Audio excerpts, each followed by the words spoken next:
आपत्कालीन परिस्थिती युद्धाची असो अथवा नैसर्गिक असो, असा एक वर्ग जगामध्ये असतो, देशामध्ये असतो आणि राज्यामध्ये देखील असतो.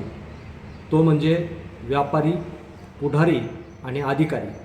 हे 3 वर्ग असे आहेत की जगावरती कुठलंही संकट आलं तरी हा वर्ग सुखी असतो.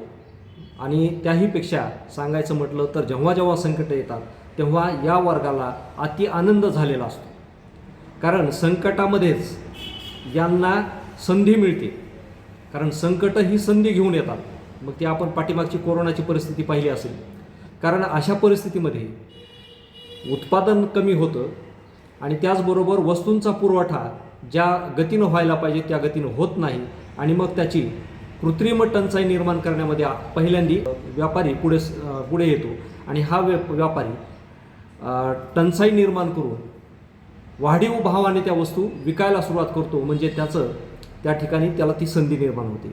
आणि अशाच परिस्थितीमध्ये व्यापारी जेव्हा अधिकचा पैसा कमवतो तेव्हा अधिकारी चोरावर मोर होतो आणि त्याचीही कमाई सुरू होते.